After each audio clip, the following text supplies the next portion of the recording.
ए plus B का whole square, इसका प्रयोग करेंगे।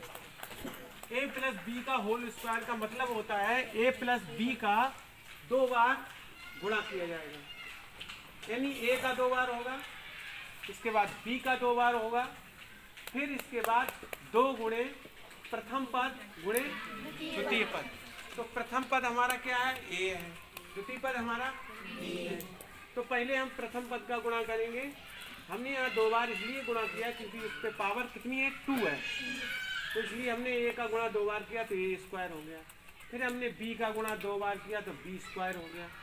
फिर इसके बाद 2 गुणे प्रथम पद गुणे द्वितीय पद, तो आ गया 2ab। ठीक है, यही तरीका इसमें अपनाएंगे हम। 51 का होल स्क्वायर है, हम 51 में यहाँ लिख के देख लेते हैं। 50 और 1 कितना होता है, 51 होता है। तो यहाँ हम लिखेंगे 50 + 1 का होल स्क्वायर। अब देखिए यही नियम इसमें लागू होगा जो हमने ये सर्वसंख्या जो सॉल्व की है, इसी तरीके से सुनेंगे। प्रथम पद का हम क्या करेंगे, 2 बार गुणा करेंगे। प्रथम पद हमारा 50 है, तो 50 × 50 प्लस द्वितीय पद 1 है, तो 1 × 1 प्लस 2 गुणे प्रथम पद गुणे द्वितीय पद। तो प्रथम पद क्या है, 50 है, द्वितीय पद हमारा 1 है, तो 2 इनका हमने गुणा कर दिया। जब गुणा किया तो 5 का 5 में गुणा करेंगे तो कितना हो जाएगा, 25 हो जाएगा। इसके बाद 0 काउंट कर लीजिए, 1 2, उसके आगे 2 0 लगा देंगे। ठीक है, फिर इसके बाद 1 का गुणा 1 में करेंगे, कितना आएगा, 1 आएगा। इसके बाद 2 × 50, 50 दूनी कितना होता है, 100, और 50 में 1 का गुणा करेंगे कितना हो जाएगा, 100 ही रहेगा। तो अब यहाँ पर हम इसको प्लस कर लेते हैं, 2500 यानी 2500 धन 1 प्लस 100, ये जोड़ने पर हमारा आया 2601। ये हमारा आंसर हो गया। इसी तरीके से ये सारे सवाल लगेंगे। अब आता है यहाँ पर देखिए, ये थोड़ा दूसरे तरीके से a - b का होल स्क्वायर। एक सर्वसंख्या हो चलती है a - b का होल स्क्वायर, वही चीज इसमें लगेगी। यहाँ तुमने देखा 10.5 लिखा है, इधर 9.5 लिखा है।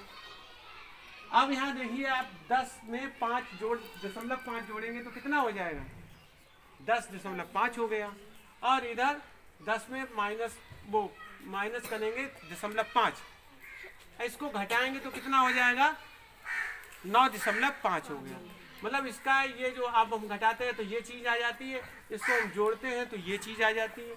ठीक है, अब क्या करेंगे हम, पहले इसका आपने देखा होगा 10 इसमें भी है, इसमें भी, दोनों में है, तो हम 10 का होल स्क्वायर कर देंगे, यानी 10 × 10 कर देंगे।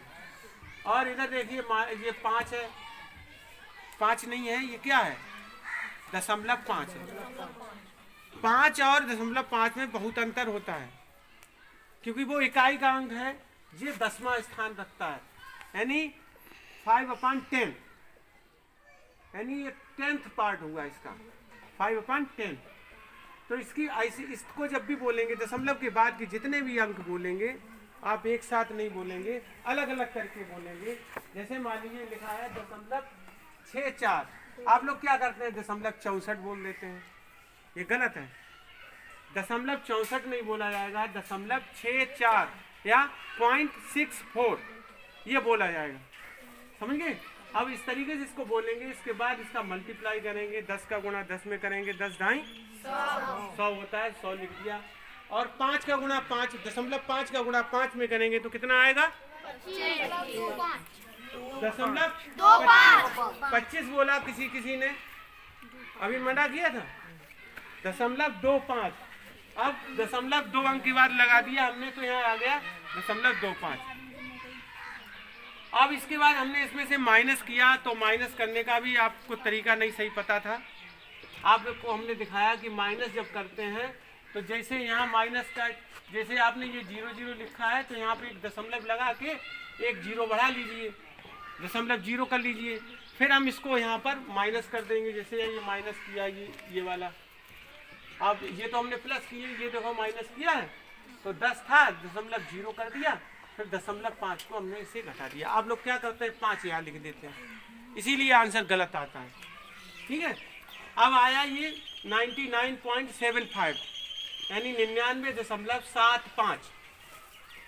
तो इसमें सर्व समीका a माइनस बी का होल स्क्वायर वाली लगेगी और इसमें सर्व समीका लगेगी a प्लस बी का होल स्क्वायर। इसमें माइनस होता है एक बार और इसमें माइनस नहीं होता है, ऊपर वाली में प्लस ही होते हैं सब। ठीक है, अब समझ में आ गया? पूछें?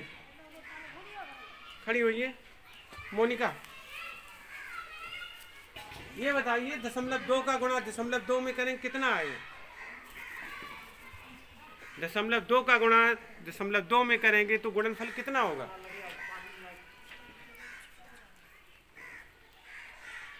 अभी हमने पूछा था समझ में आ गया तो बोल दिया समझ में आ गया। जब हमने कहा कि नहीं आया तो आप ये बताइए नहीं आया। 0.2 का गुणा 0.2 में करें कितना आएगा?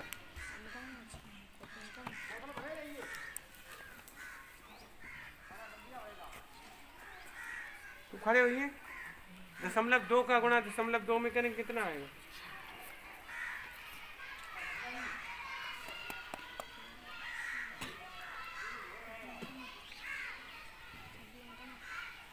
समझ में आ गया? बताइए 0.2 का गुणा 0.2 में करेंगे कितना आएगा? 0.4 आएगा। बता रहे दशमलव कितने अंक के बाद लगेगा? कुछ पता है? दशमलव कितने अंक के बाद लगेगा? बताइए आयुष, दशमलव कितने अंक के बाद लगेगा? 0.1 अंक के बाद लगेगा। वाह भाई, काफी समझ में आया तुम्हारे। प्रभाकर बताइए 0.2 गुणे 0.2 कितना आएगा? 0.4 आएगा। वो इसने बताया। दशमलव कितने अंक के बाद लगेगा? 1। बैठ जाइए। आप लोगों को मतलब जब समझ में नहीं आता पूछते भी नहीं है। बैठ जाओ। आपको अभी बताया था 0.2 अंक के बाद लगेगा और आपने 2 अंक के बाद दशमलव ही नहीं लगाया, 0.4 कह रहे हैं। जब 4 आप लगा रहे हो तो 0.1 ही अंक के बाद लगा। 2 अंक के बाद मतलब क्या है? 0 आगे लगेगा कि नहीं लगेगा? 0 लगेगा। फिर 2 अंक के बाद क्यों नहीं लगाया तुमने? 0.4 क्यों बोल दिया? 0.04 0.04 अभी कह रहे तो समझ में आ गया।